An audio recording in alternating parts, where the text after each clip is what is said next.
عزیز طلباء السلام علیکم۔ آج حدیث نمبر 24 پڑھتے ہیں۔ ذخیرہ اندوز ملعون ہے، یہ اس کا عنوان ہے۔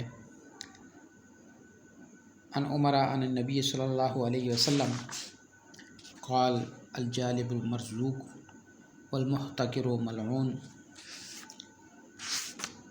حضرت عمر رضی اللہ عنہ حضور نبی کریم صلی اللہ علیہ وسلم سے بیان کرتے ہیں، فرمایا الجالب مرزوق، کہ تاجر کو رزق دیا جاتا ہے، والمحتکر ملعون، اور ذخیرہ اندوز ملعون ہے۔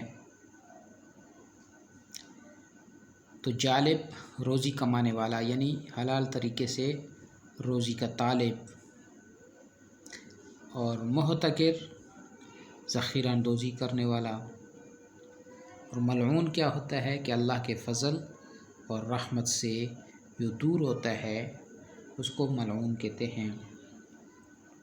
تو حضور نبی کریم صلی اللہ علیہ وسلم نے فرمایا کہ بازار میں مال لانے والے تاجر کو خوب رزق دیا جاتا ہے، جبکہ ذخیرہ اندوز تاجر جو ہوتا ہے وہ ملعون ہے۔ تو اس حدیث میں احتکار یعنی ذخیرہ اندوزی سے منع کیا گیا ہے، اور محتکر ذخیرہ اندوز کو کہتے ہیں۔ تو سرمایہ دارانہ نظام کی اور بھی بہت ساری خرابیاں ہیں، اور ان میں سے ایک بڑی خرابی احتکار ہے، ذخیرہ اندوزی ہے۔ اور احتکار کا مفہوم کیا ہے کہ غلہ اور دوسری اشیاء کو اس غرض سے ذخیرہ کر لینا، اس مقصد کے لیے ذخیرہ کر لینا کہ ان کی قیمتیں چھڑ جائیں اور منمانی قیمت حاصل کرنے کا موقع جو ہے وہ میسر آ جائے،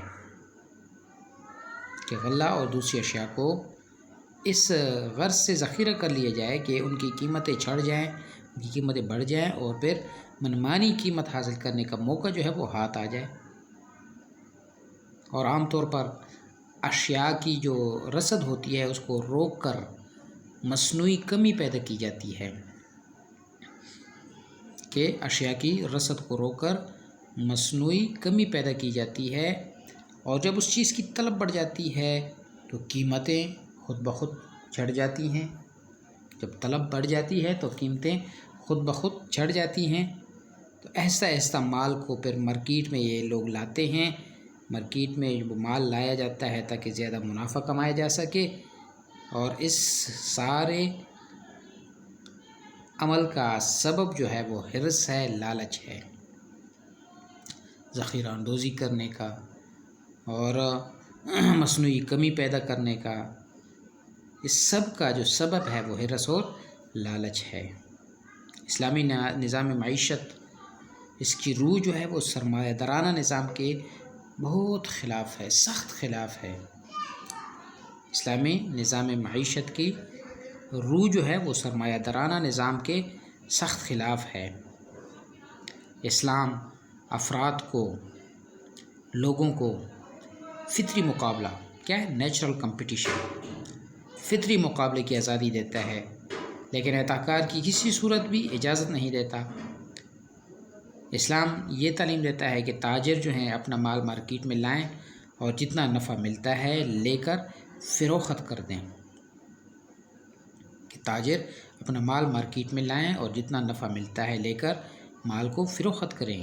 حضور نبی کریم صلی اللہ علیہ وسلم نے متعدد احادیث میں اس کی سخت مذمت کی ہے۔ حضرت عمر رضی اللہ عنہ سے روایت ہے کہ حضور نبی کریم صلی اللہ علیہ وسلم نے فرمایا من احتکر فهو خاطئ، ذخیرہ اندوز جو ہے وہ گناہ گار ہے، ذخیرہ اندوزی کرنے والا کیا ہے، گناہ گار ہے۔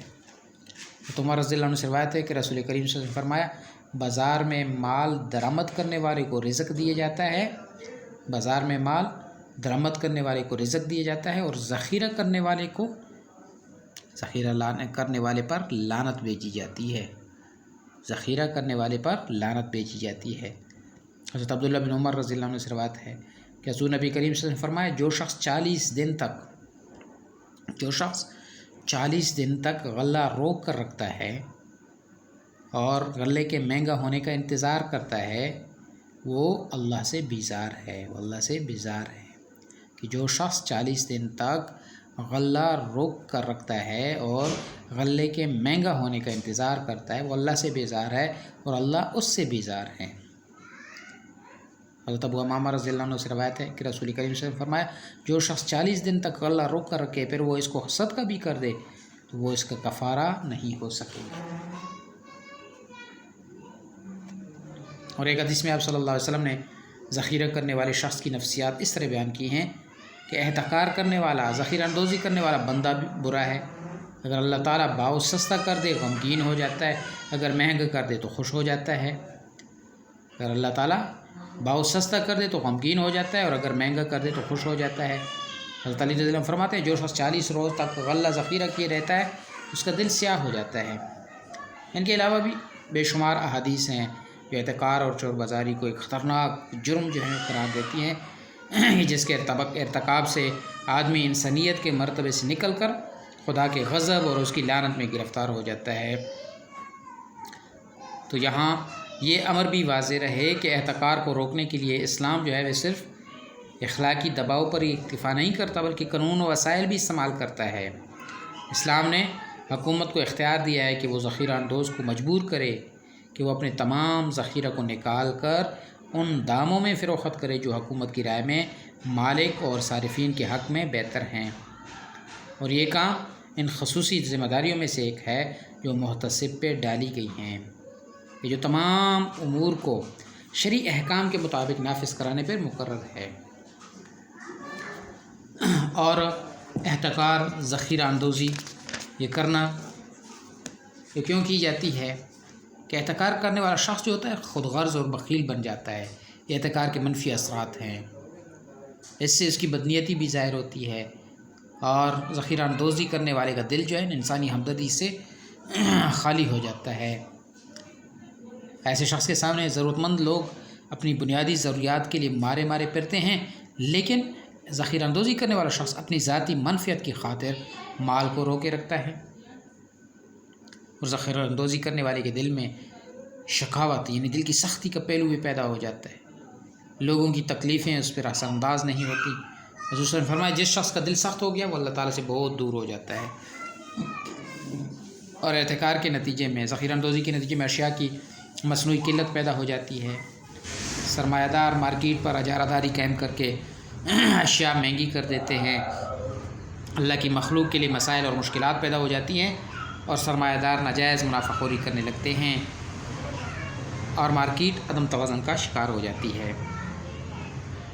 اور احتکار کی حقیقت کیا ہے کہ مارکیٹ کی اشیاء کو مارکیٹ تک پہنچنے سے روک لیا جائے اور اپنے پاس سٹاک کر لی جائیں تاکہ جب مارکیٹ میں اس چیز کی کمی ہوگی تو وہ اشیاء مہنگی ہو جائیں گی۔ اس انداز سے نفع کمانے کی بجائے اسلام کہتا ہے کہ کم نفع پر زیادہ چیز فروخت کرو۔ کیا کرو؟ کم نفع پر زیادہ چیز فروخت کرو۔ تو اس حدیث کی اہمیت ہر دور میں مسلمہ رہی ہے، لیکن آج کے معاشی نظام، آج کے مارکیٹنگ سسٹم میں اس کے اثرات بہت اہمیت کے عامل ہیں۔ اس حدیث سے پتہ چلتا ہے کہ اسلام محض عبادات اور اخلاقی تعلیمات تک ہی محدود نہیں بلکہ اسلام کا دائرہ جو ہے وہ اجتماعی زندگی تک پھیلا ہوا ہے۔ معاشی نظام کی اصلاح میں اور عوام کی ضروریات زندگی بہم پہنچانے میں یہ حدیث یہ بنیادی اہمیت رکھتی ہے، اور اسلامی حکومت کا یہ فرض ہے کہ ذخیرہ اندوزی کے خاتمے کے لیے قانون سازی کرے، وہ قانون سازی کرنے کی ذمہ دار ہے۔ تو یہ حدیث جو ہے تاجر حضرات کے لیے ہے کہ کیا کہ جو تاجر ہوتے ہیں جو مال بازار میں لاتے ہیں ان کو رزق دیا جاتا ہے، اور جو مال کو روکنے والا ہوتا ہے وہ ملعون ہوتا ہے، اللہ کی رحمت سے دور ہوتا ہے۔ تو جس شخص نے کہانی کی کسی چیز کو 40 روز تک ذخیرہ کر کے رکھا تو اللہ تعالیٰ اس کے بارے میں اپنے ذمہ سے فارغ ہو گئے، جس کا کیا مطلب ہے؟ وہ اللہ جل جلالہ اپنے بندے کی جو حفاظت آفات، مصائب اور دشمنوں سے فرماتے ہیں، کہ جو حفاظت اللہ تعالیٰ انسان کی آفات، مصائب اور دشمنوں سے فرماتے ہیں، تو پھر جو ذخیرہ اندوز ہوتا ہے اللہ تعالیٰ اس کی حفاظت سے ہاتھ کھینچ لیتے ہیں، اللہ تعالیٰ اس کی حفاظت سے ہاتھ کھینچ لیتے ہیں، گویا کہ اب وہ حالات کے رحم و کرم پر ہوتا ہے، حالات کا طوفان اسے جدھر اڑا لے جائے گا وہ ادھر ہی کو اڑ جائے گا۔ اور آپ سے فرمایا ایسا شخص انتہائی برا ہے کہ اللہ جل جلالہ غلے کو سستا کر دے تو وہ رنجیدہ ہو جائے، اور اگر غلہ مہنگا ہو جائے تو اسے خوشی ہوتی ہے۔ تو اللہ تبارک و تعالی ہمیں اسلامی اصولوں کے مطابق تجارت کرنے کی توفیق عطا فرمائے، اور ذخیرہ اندوزی کرنے سے اللہ تبارک و تعالی ہماری حفاظت فرمائے۔